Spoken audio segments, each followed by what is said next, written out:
Is Matt ever gonna finish that Yanmar rebuild? Man, where's the Yanmar rebuild? I got one I'm trying to fix. Yeah, he's probably stuck. Probably doesn't know what he's doing. Oh well.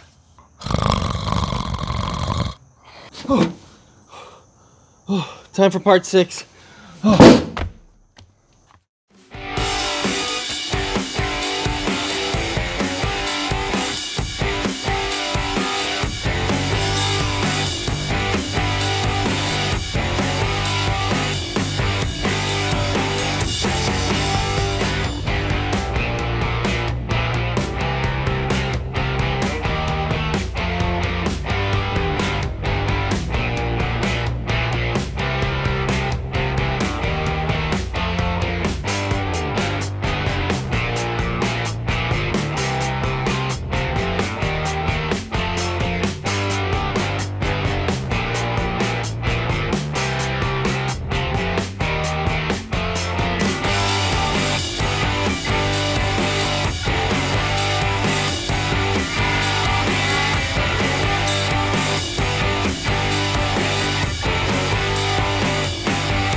Oh my gosh, guys, look at this.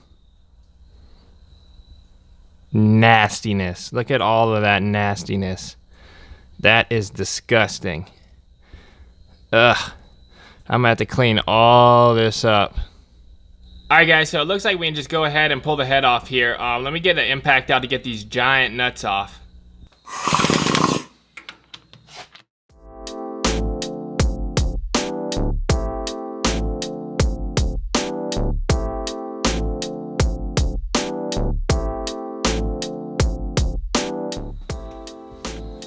Look at the size of these bolts, guys.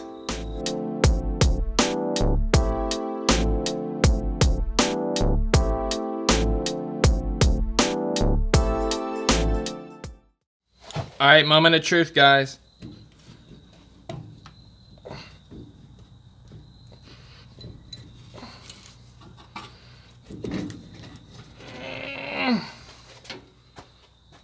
Alright y'all, so in the previous videos, a lot of people were guessing what was wrong with this thing. Most people guessed that the decompression lever mechanism wasn't working right, but I disconnected that and ruled it out a long time ago. So, the next most popular thing was the head gasket was blown. And then it was my guess, which was it was just completely worn out. The pistons and rings and all that stuff was worn out. So, if you guessed the head gasket was blown, you were wrong. Because it's not. It's in perfectly good shape. So, I've been going through this thing. I still need to go through the head a little bit more. It looks fine. Everything looks good. The only thing here that I suspect is the rings are worn out. This engine has sleeves that just go in here like this. They're wet sleeves and they have O-rings on the bottom. Alright guys, so here's a quick shot of the cylinders right here. They look great. Yeah. You can still see the cross hatching. If you see any black or scuffing or anything, it's just gunk and diesel grime. I'm going to get the camera and stick it down in there so that y'all can see what they're really looking like. Hopefully we can reuse these. Hopefully I'll measure the bore and they'll be within spec and we can just hone them and reuse them. Wow, look at that cross hatching. You can see it. You can really see it. I bet you we can clean these up and reuse them. The next step with this is pull these pistons out. And I bet you when we do that, the rings are just gonna fall off. I bet you they're all broken up. So let's go ahead and get to it, guys.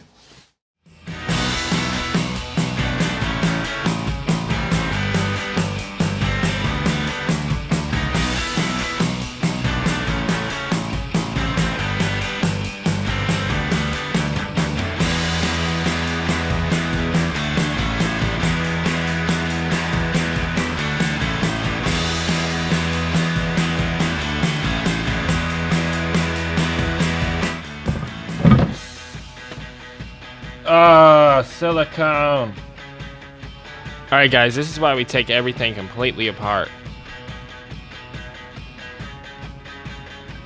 Look at that sludge.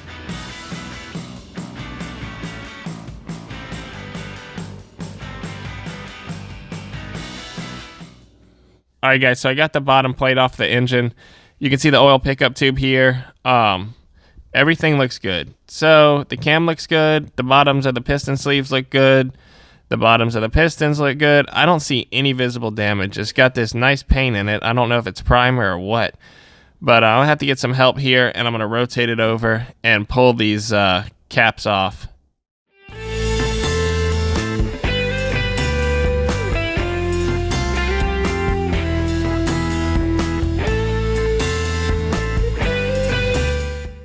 All right, so I pushed the pistons up. Let's pull these things out and look at them.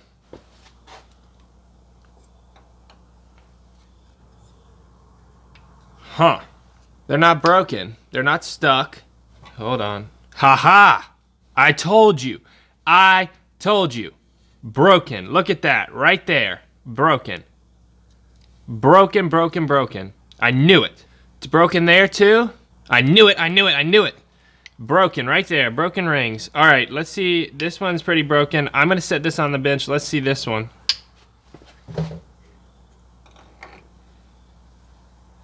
Broken right here. Oh, that's not a ring, is it? That's the piston. The piston's shattered. The piston is shattered. So the rings are good shape. The pistons are broken. Huh. Well, that just got a lot more expensive, didn't it? All right, I'm going to give you all a close-up on this. There it is, boys and girls. Broken pistons. So you can see that chunk goes right there. We got another crack right there. And then we got another crack forming right there. So there's all kinds of grit under these rings.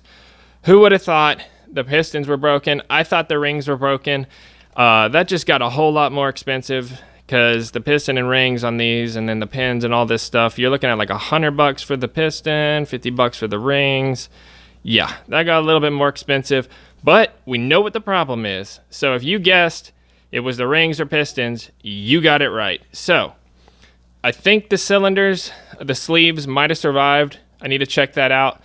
All right, guys, so the sleeves didn't survive either. So you can see here's the front right here. This is the worst one where that chunk came out of the piston. And it's got that big old nasty spot right there. It's got horizontal lines in it. It's got a ring around it. It's got vertical lines up and down it. So we're going to have to replace this sleeve. And this one looks much better. But it doesn't matter because we're going to replace them in pairs. So I'm going to have to come up with a puller. I'm going to design something and fabricate it. And it goes down in here, and it's going to catch this lip, and we're going to pull both of these sleeves out. All right, guys, so check out this engine sleeve puller I made. Basically, it's a 5/8 inch piece of threaded rod, coarse thread. I got a nut welded on the end here, and it comes down. I have another nut here, 5/8 inch, grade 8, all grade 8 nuts.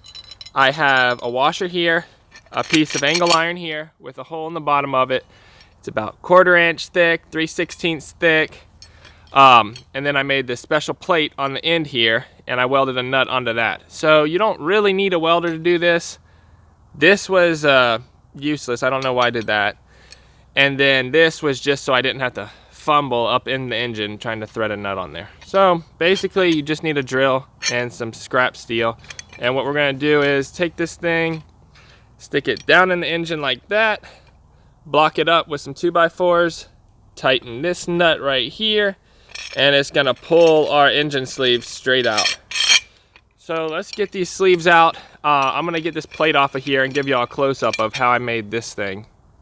All right, guys, so here's a schematic I drew up in AutoCAD. Basically, this will work if you have a YM1700 or a YM2000. If you have the smaller one, YM1500, or the larger one, YM2210, you know, you're gonna have to modify it just a little bit. But basically, here's the cylinder. Here's the tool I designed to go in it to pull it out. It's got these little 1/8 inch lips on the edge to pull it out. This is a 1.5 inch piece of steel. You lay it down. I'm gonna put links to this in the description for y'all. So you can just print it out, and it's printed out 1-to-1. So this is exactly what it's gonna be. Lay it on your piece of steel, cut it out. Hopefully it helps somebody out. All right, guys, I'm gonna give you a close-up of the puller here. All right, guys, so here's the bottom plate right here. Here's the template. You can see how I made it. Basically just a piece of steel flat stock with a nut welded on top of it. So let's get these sleeves pulled out of this engine.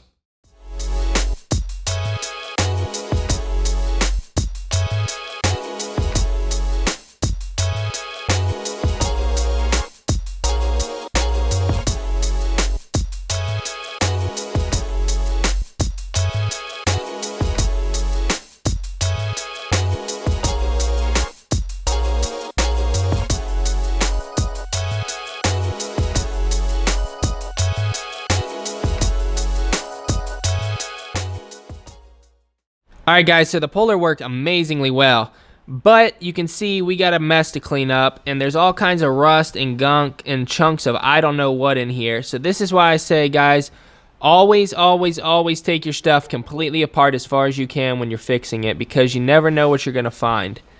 You can see the size of some of this gunk, and what is that? It's like a flake. I hope it's like a flake of something, but there's all kinds of stuff in here. And there's the inlet/outlet tube for the radiator. It would have sucked all this stuff to the radiator and water pump and just destroyed everything. So I'm glad we're doing this. Let's look at one of these sleeves and see how it turned out. All right, guys, so you can see this sleeve is really nasty. There's supposed to be 2 O-rings that seal right in the middle of the screen there, and they're stuck in the block. So let's get this block cleaned up.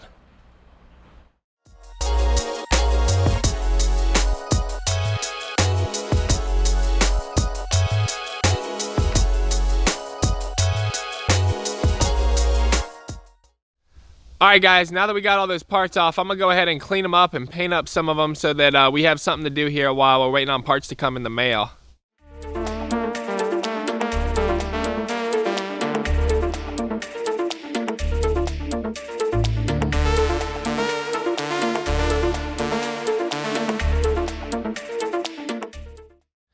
Alright guys, so I got the radiator all cleaned up here. It's looking pretty good, except for that part. But this whole thing is all copper and brass. So I was looking at it, and there's this one little hose barb on here, and it's broken. You can see right there it's cracked. So I'm gonna go ahead and solder this thing back up so that we don't have any leaks.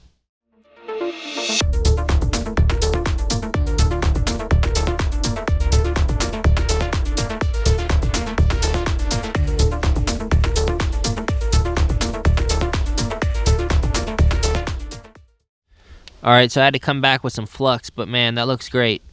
That's not going to leak at all. So you can see I got it good flow all the way around. Alright, so I'm working on the exhaust here, and I got 2 broken bolts, so I'm going to weld some nuts on there and get these things off.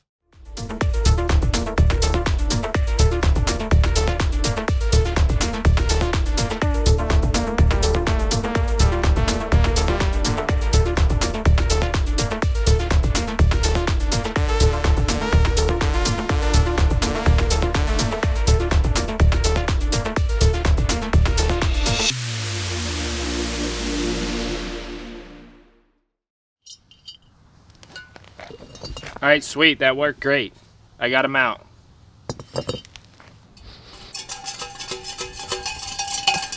That doesn't sound too good.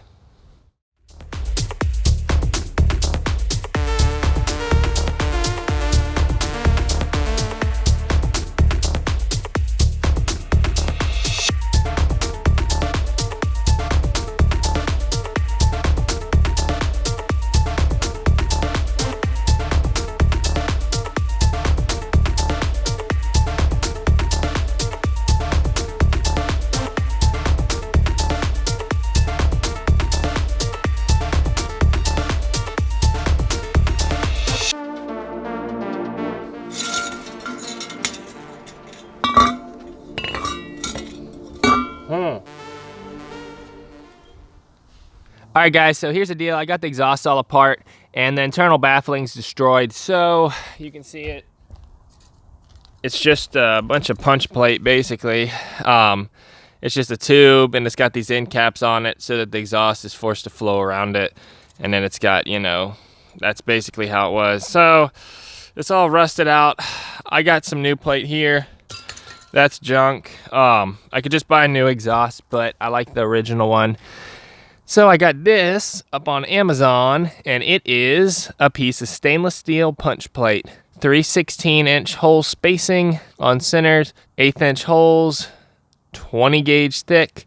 I'll put links in the description down there if y'all want to do this to your Yanmar, but let's make some new parts for this exhaust. All right, guys, so check it out. I got the exhaust all done here. You can see I got the main tube here, middle baffle, end baffle. I got an end cap in here I reused and another end cap in here I reused. So this is completely sealed off. So when the exhaust comes out, it's got to come out these holes, work to get through here a little bit, go in here a little bit, work to come out here. It doesn't just have a straight shot. So this stuff is stainless, and it's a lot thicker than what was in here, so it should last a very long time, if not forever.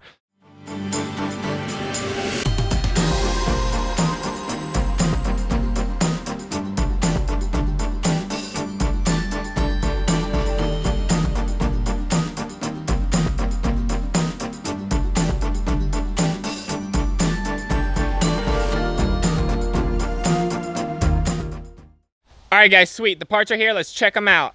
Okay, we got every part we need to rebuild this thing. I got it in the box right here. Let's check out some of this and see what's in here. Steering wheel, little switches and stuff. We got a head gasket right here, new head gasket. Hoses right here, belt. We got 2 sleeves, some oil filters here. Air filter in here, you know. We got a new overflow tank for the radiator because the old one was messed up. And we got like boots and stuff, you know, for the suspension. New piston rings right here, standard. We got new rod bearings, new piston and wrist pin. So that's up in here. 2 of those, 2 sleeves.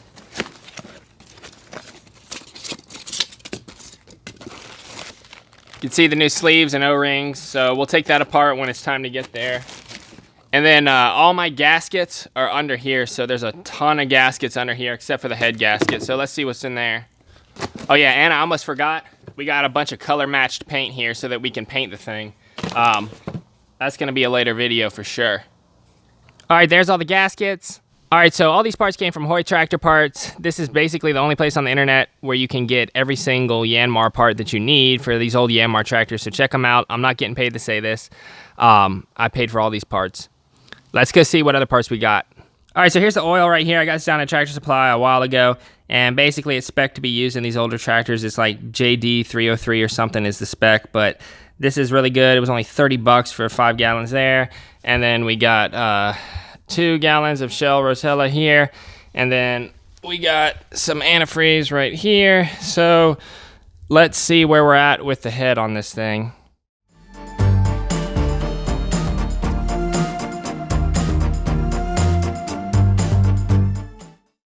All right, let's check out these valve seats.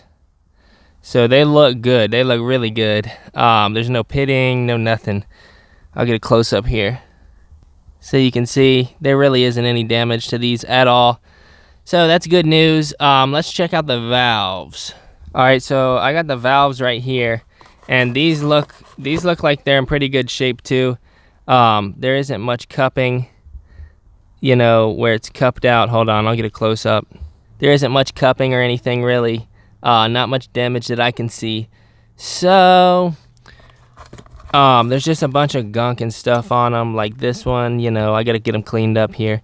So I'm gonna get this stuff all cleaned up, and the next step I want to do is I want to deck the block. So I got a bunch of sandpaper we're gonna lay on a piece of glass, and we're gonna get this thing perfectly flat.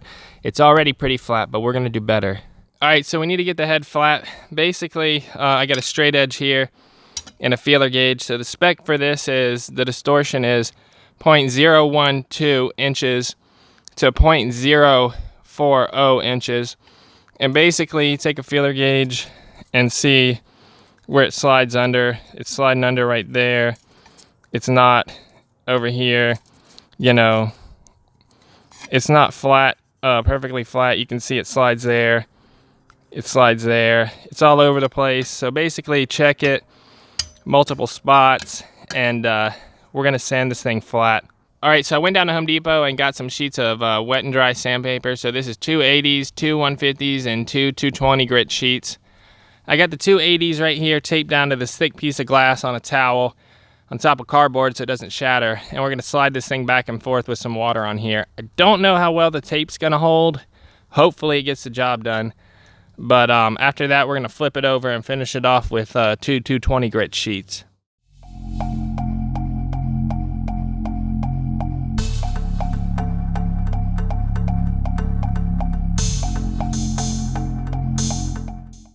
Alright guys, we're going to have to take the head to the machine shop because when I took it apart, some of the valve guides were starting to crack and the valves are like wonky in there. So I'm going to show y'all what I'm talking about. Alright guys, so you can see the little spider cracks all the way around the valve guide right there. I really don't like the looks of that, and I'll show you how sloppy the valves are. Here's the exhaust valve. You can see the play in it. Yeah, well, it's going to come out that far, but there's play in it. You're not going to be able to see it on camera that well, but, you know, if I pull it out more, you can see it. It's wobbly, so I don't like that at all, but it's a bit wobbly in there, so the valve guide's probably worn out. He's probably going to want all new valve springs, you know, go through the whole head, so we're going to see what he wants to do. Okay guys, so it looks great after we decked it down with that 150 grit and came back with that 220 grit and sanded on that glass plate. But basically, it's within 0.02 of an inch warpage. You know, this thing is flat as gonna be. So basically, we got all new valves, exhaust, intake, exhaust. Went down to the machine shop, got them to recut the valve seats. So, you know, they're all cut. Came back and lapped all these valves in. Got new valve guides at the machine shop. So, you know, they're under the valves. 4 new valve guides. This thing is completely redone. So let's check out the other side. All right, so we got all new valve springs, all new valve keepers. We got new valve seat things here. And then we got all new valve stem seals. So this thing should be good to go for a very long time. We just got to put this thing back on the engine. Let's go check out the engine. All right, guys, so here's the block. I got it sanded smooth. You can see it's nice and shiny and clean. There's like no warpage at all, really, like 0.02 of an inch or whatever. But you can see all this stuff in here, and basically the rust is gone. And I'll show you, I've just been painting rust reformer down in here to cure the rust. So let's check out that. I'm gonna show you that product. All right, so here's a product right here I've been using. It's phosphoric acid. It's concrete metal prep from Home Depot. I've just been brushing it on the inside there, and it converted all of that rust, all of it. Except for the big flakes, it converted it to, you know, what you saw there. So it worked great. Don't get this on any machine parts. It'll really mess them up. So we need to move on to the next step with this whole rebuild. Okay, so we have a ton of stuff we need to recheck before we can just completely reassemble this engine. We need to check the small end bushing on the connecting rod to make sure that's good within spec. We need to check the crankshaft bearings. We need to check them with some plastic gauge to make sure that those tolerances and clearances in there are good. We need to check the piston ring in gaps to make sure that those are good. And we need to do it all per the book, all by the service manual, which I have in the shop. If y'all are trying to do this without that, don't. But we got to check a ton of stuff, guys. Let's get going. All right, so you can see the crankshaft is extremely polished. All right, so basically I started with strips of 150 grit and then moved all the way up to like 3000 grit. And I had a flat dog leash I was using, but I got this piece of rope to demonstrate it. It works best with flat rope, like shoelace or, you know, dog leash or something. You stick it down in here, wrap the sandpaper around the crank, and then you take this, wrap this around the crank, and then you just polish it, you know, like dental floss or something. Just work it like that, you know, pull on it and work it like that. Climbed up under the Yanmar, did it like that, and I got them perfectly polished. I did that to both of them.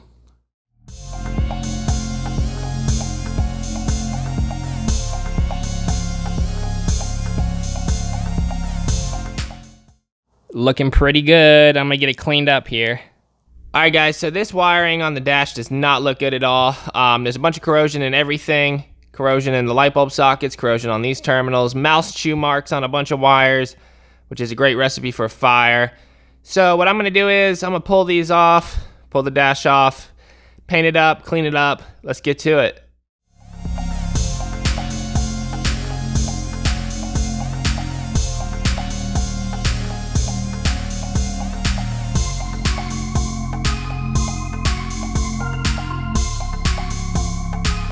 All right, they're all labeled. Man, what a mess. What a tangled mess.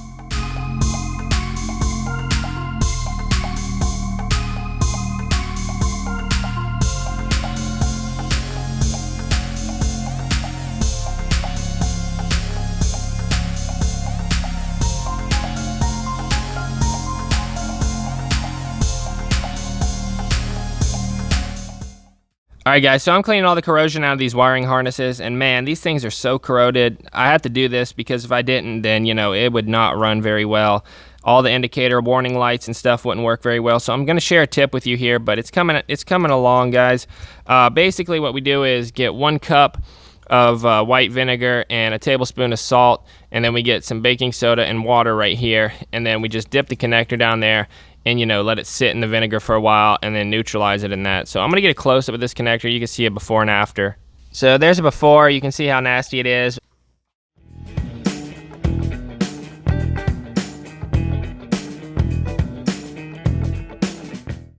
All right, so we need to check the big end bearing rod clearances here. You can see I got my plastic gauge right here, and I got a little piece on there, and I have 2 new bearings there, but these are the old ones, and I wanna check them just to see what it is, and then I'll put the new ones in and see what they are. Here are the clearances we're looking for right here, 0.0014 to 0.0037. Here's the torque specs in foot-pounds, 33 to 36 foot-pounds.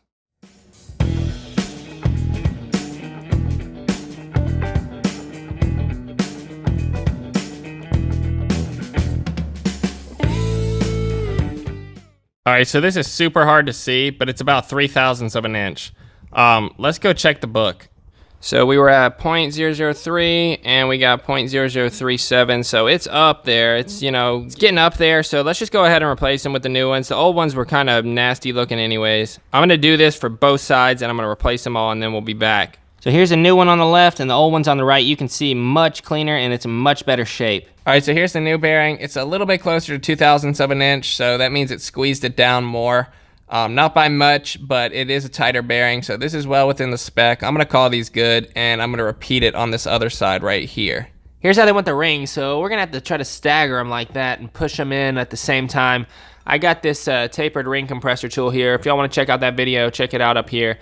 But basically, yeah, it's just tapered, tops bigger than the bottom. We're gonna set it on there and push it in so that we don't break the rings.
All right, so we got all these rubber O-rings here, and they go down in this groove. There's 2 per side, so there's 2 here and 2 there, 4 total. And they go down in that groove down in there, so I'm gonna coat them in some Vaseline and get these liners stuck back in here.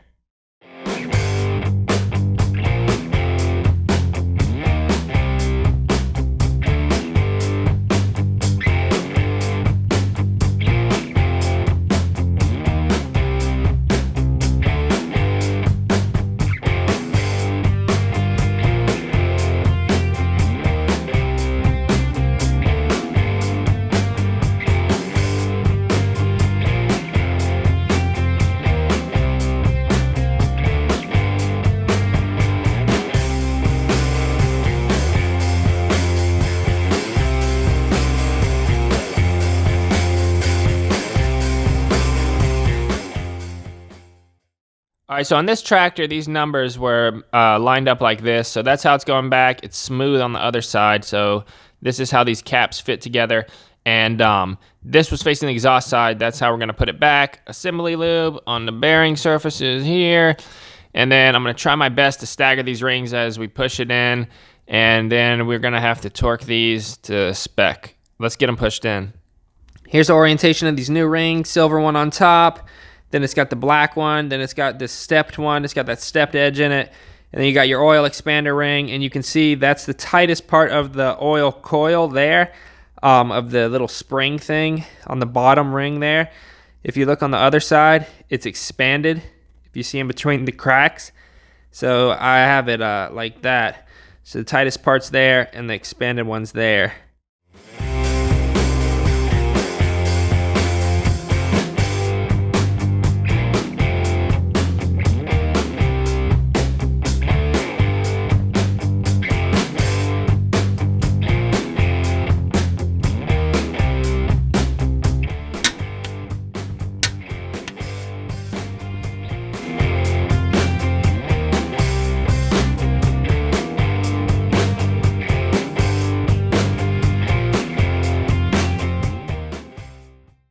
Alright guys, make sure you use that ring compressor tool, please. If I didn't have that and didn't use it, those rings would have broken into 1,000 pieces. That was way harder than it should have been, way more tedious than it should have been. Now we got to put the head on, and they want the head torqued to 130 foot-pounds in like 3 stages. Let's get it, guys. Alright, so I'm putting this side out right here. You can see it's got this part here, and it's got all these edges and stuff, and it looks like it'll seal better against the sleeves. You know, right here, there's nothing in here, so I'm going to put it like this.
Oil time!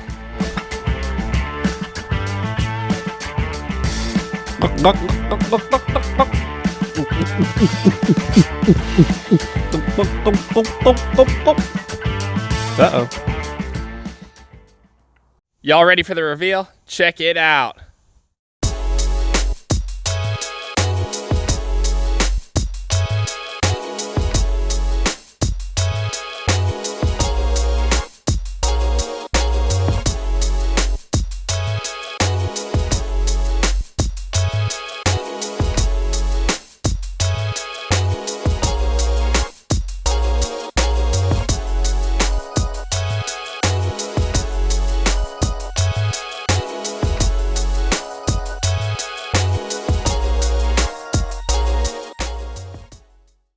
Alright y'all, all that hard work, all of those videos, all of that time spent rebuilding this thing, now it all comes down to this moment. Will it start?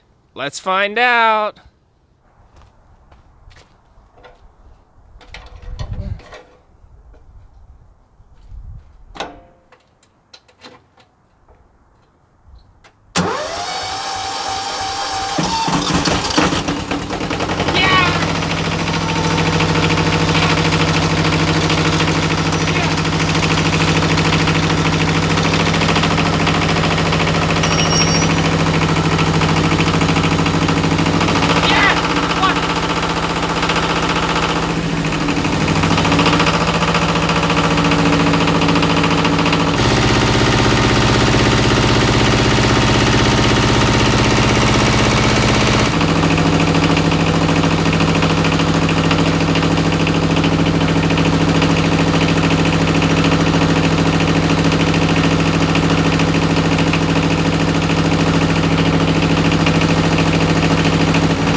Man, the engine runs great, guys. We did it. I can't believe we did it. Oh my gosh, I'm ecstatic. We need to adjust the clutch though so we can take this thing for a spin because it wasn't moving.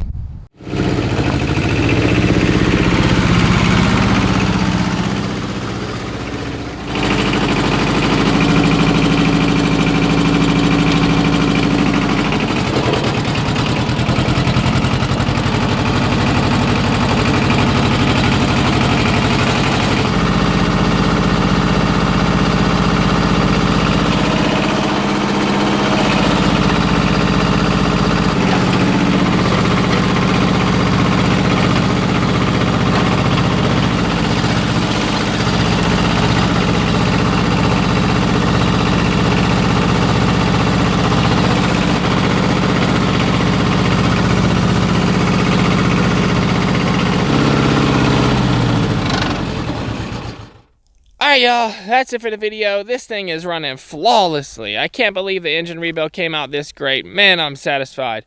So we still got to do a little bit more testing on it and fine tuning. We need to drag some implements through the dirt and stuff and see how it holds up, but I'm sure it'll run just fine. If y'all enjoyed this series, make sure to subscribe down below for more rebuild videos in the future. We still got to paint the rest of the thing. Don't forget to drop me some comments and likes while you're down there. I'll check y'all on the next one. Peace.